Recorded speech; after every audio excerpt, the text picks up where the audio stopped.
everybody. I thought it has been a while since I gave you an update on Heart of Gold Sanctuary, which you all so generously helped me put together and support through watching videos, commenting, liking, and of course, if you're able, and only if it's comfortable for you and it feels like the right thing to do, please consider making a tax-deductible donation to our nonprofit horse rescue, Heart of Gold Sanctuary, at www.heartofgoldsanctuary.org. I would really appreciate it. The horses would too. It's been a really challenging start to the year, that is for sure. And things are just starting to pick back up. I'm getting back into a routine, so you will definitely be seeing more videos on an ongoing basis coming through, and more horse videos. It's been so cold that I'm never in the mood to film myself when I'm outside with the horses because I'm always like not looking cute. I'm too cold to look cute. But in here, in my dance shack, I keep it at a nice 87 degrees, and it's just perfect in here. And then everybody comes in and they're like, oh, it's boiling, open the window, this can't be healthy. I'm like, it's perfect. This is what I call naked weather, because I do have to get naked every single day in this studio, and if you want to see that kind of thing, it also supports the horse rescue, and that is www.daintyrascaldancing.com. Yes, I do have an OnlyFans, both a free and a paid page. OnlyFans is okay and all that, and I put all the same content on there, but I have to charge a lot more because they take 20% and they also take 2 weeks to get you your money. Whereas on my site, you can pay one low amount and get all 900 videos. It's a much better deal for you and for me. Anyways, let's talk about the sanctuary.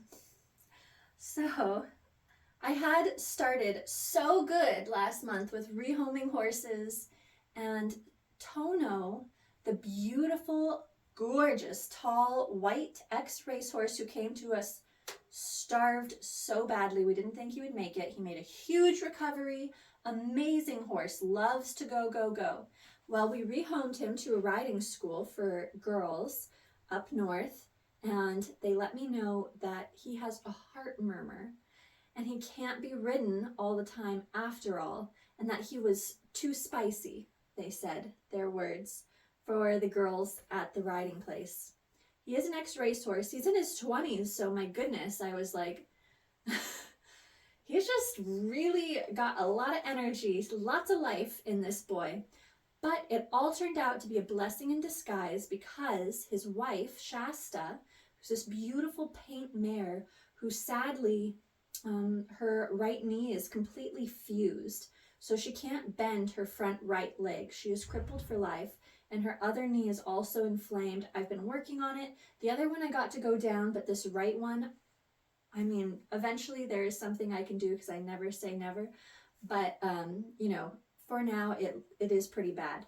And so she became extremely depressed when Tono went up north to this riding program, and it was really sad. We were trying to take extra good care of her, and she was just so despondent and stressed out.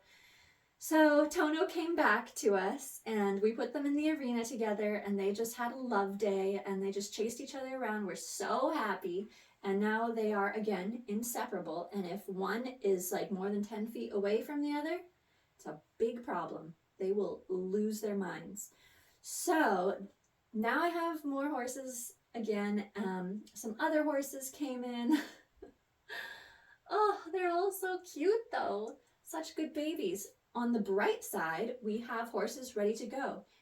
Targaryen, he might become a police horse officer. Our darling Targaryen, which is hilarious because he can, you know, he likes the naughty stuff. And then we have Cooper. He's getting a vet check this week, and we're going to see about his stifles because he's a purebred Oldenburg, very fancy sport horse. And unfortunately, when you have purebreds, you're going to have problems. I wish that everybody could just accept that mutts are always going to be the healthiest all the time across all species of all living things. the more you mix genetic diversity, like, then, you know, you can pick and choose the best traits of everything, and then the animals will be stronger. Like, my boy Atticus is very crossbred with a lot of things, but he is the strongest of all beasts. He's like King Kong inside his heart. Just like, he might never die. He's so strong, so healthy. He survived 107 fever, just like, I'm gonna still go up this mountain. Anyways, so we also have Legend. He's a purebred, he's an Arabian, but he is a very sweet boy. He's not like the wild, kind of insane, crazy Arabians that are like, you know, if you know horses and you know Arabians, you know. This Arabian is not like that. He has been raised in peaceful love time, where he is not asked to do too much. And I started him myself, along with my trainers. I got to be the first person on his back. And yes, you have seen the videos on this page of me riding Legend, I think for the first time and the third time. Those were very fun. And he's such a good boy, and he could do anything, and he's young, and he's ready. So anyways, that's him. And who else do we have? Oh, we did rehome Tilly. That was a wonderful success story. Tilly I had for a long, long time. She was a show horse, and she had a traumatic incident and an injury that was compounded until it seemed like she was just permanently not going to be able to be ridden. We did eventually rehab her. She was ridden. She was a good girl. She's a little bit high strung, purebred, standard bred. She's like, am I gonna die? Who wants to kill me? Always.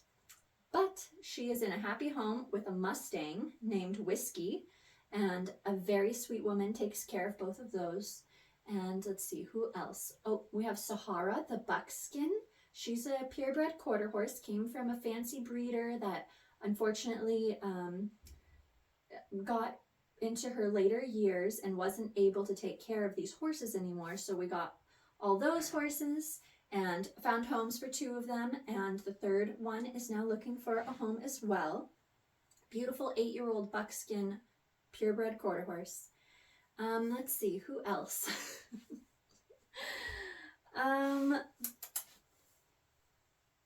Maybe that's it. Oh, well, there's always Flower and Dancer, but I'm thinking that I'll keep them because they are in their older years. Dancer is like 30 years old, and we're thinking of him being a therapy horse, actually.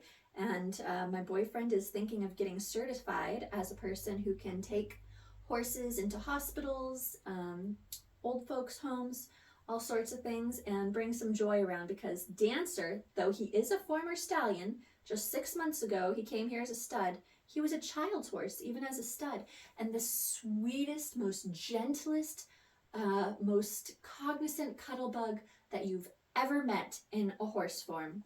So he would be perfect for that, and he loves life. He's an Arabian too, so he'll just go, go, go. And Flower, she has the occasional blindness.